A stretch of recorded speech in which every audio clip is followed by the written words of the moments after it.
ফজর। রাতের নীরবতা যখন ধীরে ধীরে ভোরের আলোয় মিলিয়ে যায়, তখন মসজিদের মিনার থেকে ভেসে আসে ফজরের আজান। পৃথিবী তখনও ঘুমে, অথচ কিছু মানুষ রবের ডাকে সাড়া দিয়ে বিছানা ছেড়ে উঠে দাঁড়ায়। ঘুমের আরাম ছেড়ে ওজোর পানিতে মুখ ধোয়া, তারপর নীরব ভরে দাঁড়িয়ে রবের সামনে সিজদায় নত হওয়া, এক অন্যরকম প্রশান্তি। ফজর শুধু একটি নামাজ নয়, এটি দিনের শুরুতে আল্লাহর সাথে আধ্যাত্মিকভাবে হাজিরা দেওয়ার এক অপূর্ব সুযোগ। যে হৃদয় রাতের ঘুমকে পরাজিত করে ফজরের জন্য জেগে ওঠে, সে হৃদয় হয়তো দুনিয়ার সব সুখ পায় না, কিন্তু সে এমন এক প্রশান্তির স্বাদ পায় যা কোনো আরামদায়ক বিছানা, অর্থ কিংবা দুনিয়ার কোনো প্রাপ্তি দিয়ে কেনা যায় না।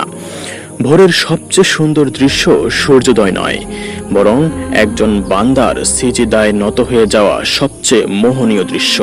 আলহামদুলিল্লাহ, ফজর পেয়েছি, আরেকটি দিন পেয়েছি, আরেকবার রবের সামনে ফিরে যাওয়ার সুযোগ পেয়েছি। হয়তো জীবনের সেরা সুযোগটিও পেয়ে গেছি। আলহামদুলিল্লাহ।